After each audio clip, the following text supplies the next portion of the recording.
like Chicago, but long before we received federal funding, we were instituting things that were all geared toward making Chicago safer. It's in vogue now to talk about collaboration, but before September 11th of 2001, we had built the 911 Center that brought the public safety departments under one roof. We've continued to build on that state-of-the-art facility, and I think that with every change and everything that we learned from the lessons, the takeaways from Katrina and September 11th, and we continue to retool our operations, certainly the people of Chicago are the beneficiaries. Colonel Morgenthaler, we heard a lot about the analysis of 9/11 and federal agencies not talking to each other, but local agencies not being able to talk to each other. Has that changed? That's changed tremendously. Governor Blagojevich has invested across the state. We're able now to talk with local, state, and federal agencies. City of Chicago, State of Illinois talk very well together. We have gotten interoperable communications across the whole state. We have command and incident vans across the whole state, and we do really robust exercises together. We did one down in East St. Louis. We work continuously with Chicago, so we know each other. So if something goes down, we're not strangers, and we know each other, we can talk to each other, we can react together. Dr. Lemon, we know what's been done. What remains to be done? I want to distinguish between detection, intelligence, prevention, protection of infrastructure, and response. The local and state role is to respond to a crisis, but how about our infrastructure? Number one, chemical plants. They are completely unregulated. There are 10 plants in Illinois, 2 or 3 in Chicago, that would endanger 1 million people if attacked. We have 20 plants that would endanger 100,000 people. Another area, mass transit. $9 are spent on air security for every $1 spent on mass transit. In other words, we're not investing in protecting commuters. A large number of people obviously are at risk. A third example, trucks. Chicago is a trucking center. 50,000 trucks per day carry highly lethal toxic chemicals. That industry is basically unregulated. 3 other areas I could mention, high-rises, which is a local concern, and Chicago's done a great job there, but they're still vulnerable. Nuclear power plants, very scary, 6 in Chicago. Number 3, port security, absolutely an area of vulnerability to this country. Last point, how is money being expended in homeland security? If you look, the city of Chicago, the state of Illinois per person is number 42. Number 1 is Wyoming. We are wasting money. It's spent as a pork barrel. We're safer in the sense that we wouldn't have a 9/11, but Homeland Security said only 27% of the states and 10% of the cities are right at this moment able to respond to a catastrophic event. So there's work to be done. Mr. Williams, I see you nodding your head. You're not feeling as safe as you'd like to be? Well, I wish we could be as safe as we'd like to be, but that's never going to happen. I do think that we are safer than we were 5 years ago, but every day we past 9/11, we get a 9/10 mentality again, and we become overconfident. But I think a lot of smart people have done a lot of good work, but we're not as safe as we should be because of a lot of mistakes that have been made along the way.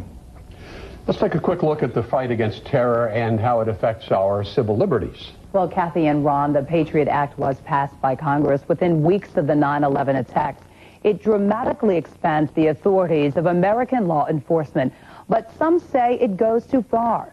Others say it's needed to stop any future attacks. Phone lines tapped, emails monitored, school records checked. Even library information is scanned. 5 years after the September 11th terror attacks, one of the most pervasive changes has come by law. It is known as the USA Patriot Act, passed into law with little opposition just 45 days after the terror attacks. It has been the subject of heated debate ever since. Ed Yonka of the American Civil Liberties Union believes the Patriot Act compromises too much personal privacy for too little return by way of security.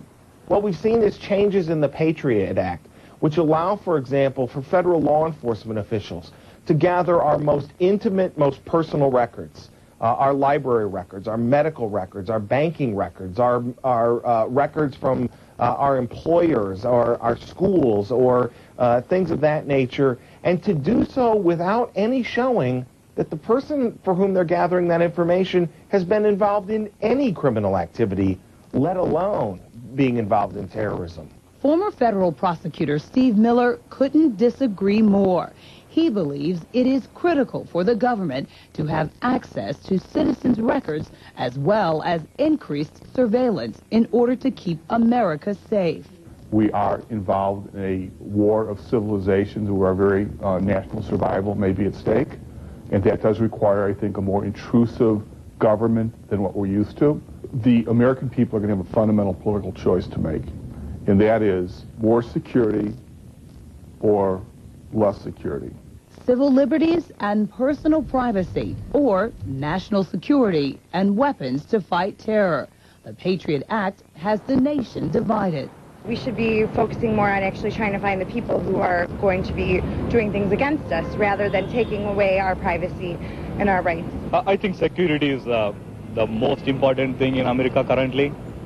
I think I'm ready to give some liberties just sake of security. I just think it's another excuse, another excuse to be able to tap into our personal lives. If society is going to be afforded more protection, then I think as part of the price of the freedom that we have to give up.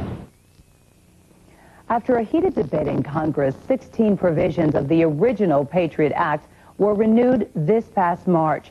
Many have time limits and will need to be approved by Congress sometime in the future. Ron and Kathy? We're going to turn to the ACLU. Colleen Connell, we've talked about this. The ACLU obviously is very unhappy with the Patriot Act and the seeming invasions of privacy. Is there a balance that you see from where we were and where we are now? The Constitution strikes the balance. I think what's happened post 9/11 is we've effectively made the haystack that we're searching for the terrorist needles in much larger. And one of the questions that rarely gets asked is, are we spending our law enforcement money, our security money wisely? Those are some of the points Professor Lippman was making.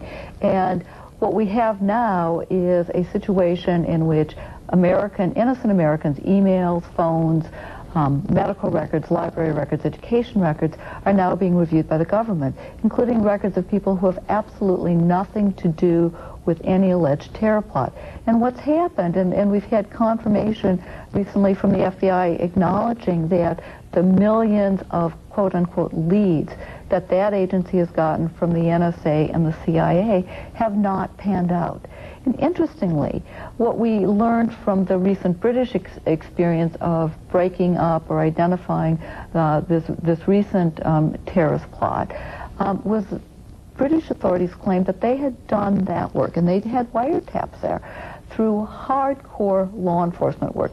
They eschewed the notion that they needed to have uncharted, unlimited ability to tap all the phones in England or monitor all the emails in England.